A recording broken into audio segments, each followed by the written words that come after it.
नमस्कार, मैं Deepak Sharma Balkrishna educational academy से। आज हम बात करने जा रहे हैं 9 मार्च 2025 को आयोजित किए गए राजीव गांधी नवोदय विद्यालय कक्षा 6 प्रवेश परीक्षा के संबंध में। और इस प्रश्न पत्र में हम बात करने जाएंगे जो हिंदी का भाग है, उस हिंदी के प्रश्न पत्र पे। तो आइए जानते हैं कि क्या उसमें पूछा गया था। तो जैसा कि हम यहाँ पे देख पा रहे हैं कि हिंदी का जो पहला प्रश्न यहाँ पे दिया गया था, वो प्रश्न ये है कि भाषा की सबसे छोटी इकाई है, तो भाषा की सबसे छोटी इकाई वर्ण कहलाती है। दूसरा प्रश्न है अनुस्वार लिखा जाता है, तो अनुस्वार अंक की बिंदी के रूप में लिखाया जाता है, तो ए ऑप्शन इसका सही है। तीसरा प्रश्न है 100 वर्ण का उच्चारण स्थान कौन सा है, तो 100 का उच्चारण स्थान दंत है। चौथा प्रश्न पूछा गया है स्वागत पद में संधि विच्छेद क्या होगा, तो स्वागत पद में जो संधि विच्छेद होगा वो सूधन आगत होगा।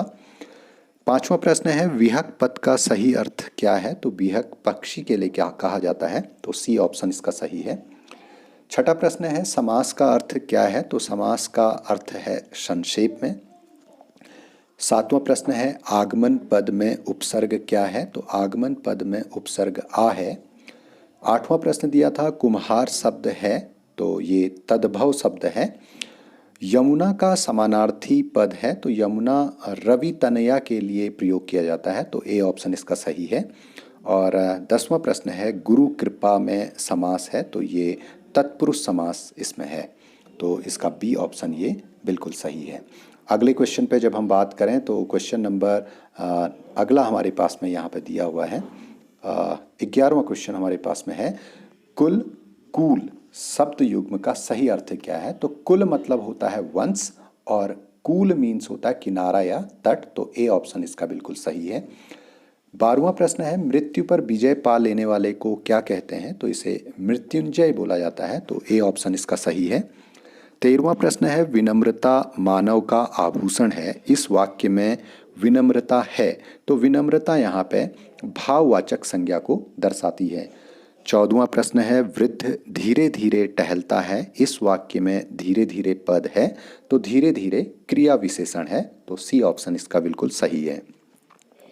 15वें प्रश्न पे जब हम बात करते हैं विस्मयादि बोधक अवयव का उदाहरण क्या है, तो ये सी ऑप्शन अहो इसका सही है। 16वां प्रश्न है हिंदी में वचन कितने होते हैं, तो हिंदी में 2 वचन होते हैं, एक वचन और बहुवचन। 17वां प्रश्न है पावक शब्द का संधि विच्छेद क्या है, तो पावक शब्द का जो संधि विच्छेद है वो है पाउधन अक। 18वां प्रश्न है बादल का पर्यायवाची शब्द क्या है, तो बादल का पर्यायवाची शब्द मेघ है। मोहन सोता है, इस वाक्य में सोना क्या है, तो सोना जो है अकर्मक क्रिया हमारे पास में है।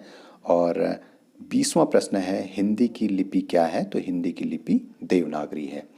अगले क्वेश्चन पे हम बात करते हैं, तो अगला क्वेश्चन हमारे पास में एक गद्यांश के रूप में है और इस गद्यांश को पढ़कर इन प्रश्नों के उत्तरों को हम जानेंगे। क्या हमारे पास में गद्यांश है? गद्यांश ये कहता है कि निम्नलिखित गद्यांश को ध्यानपूर्वक पढ़कर दिए गए प्रश्नों के सटीक उत्तर यानी विकल्प लिखिए। तो क्या हमारे पास में है, कह रहा है कि राजा राम मोहन राय ने मैं होनहार बिरवान के होत चिकने पात वाली कहावत पूरी तरह चरितार्थ हुई। बाल्यकाल में उनकी बुद्धि काफ़ी कुशाग्र थी। उनके पिता ने उनकी पढ़ाई का समुचित प्रबंध किया। गांव की पाठशाला में उन्होंने बंगला सीखी। उन दिनों कचहरियों में फारसी का बोलबाला था, अतः उन्होंने घर पर ही मौलवी से फारसी पढ़ी। 9 वर्ष की उम्र में वे अरबी की शिक्षा के लिए पटना भेजे गए। पटना उस समय भारतवर्ष में शिक्षा का केंद्र था। पटना में वे 3 वर्ष तक रहे। यहीं उन्होंने फारसी साहित्य का अनुशीलन किया। 12 वर्ष की अवस्था में वे काशी गए। 4 वर्ष तक वहाँ उन्होंने संस्कृत का अध्ययन किया। इस बीच उन्होंने भारतीय दर्शन का अध्ययन किया।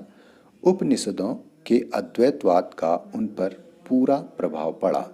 फलतः उन्हें निराकार ईश्वर पर विश्वास हुआ। तो 21 नंबर पर जो प्रश्न पूछा गया है होनहार बिरवान के होत चिकने पात का अर्थ है, तो इसका जो सही अर्थ है वो है सी, बाल्यकाल में ही सुलक्षणों का झलकना, जो कि हमें यहाँ पे दिख रहा है। बाल्यकाल में उनकी बुद्धि काफ़ी कुशाग्र थी। 22वें प्रश्न पर जब बात करते हैं, राजा राम मोहन राय ने बंगला सीखी, तो ये हमें दिखाई दे रहा है यहाँ पे गांव की पाठशाला में उन्होंने बंगला सीखी, तो ए ऑप्शन इसका बिल्कुल सही है।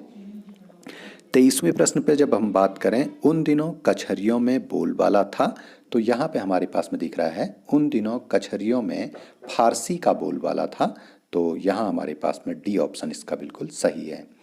24वां प्रश्न हमारे पास में कह रहा है 12 वर्ष की अवस्था में वे गए, तो ये प्रश्न हमें यहाँ पे दिख रहा है 12 वर्ष की अवस्था में वे काशी गए, तो काशी इसका सही उत्तर है।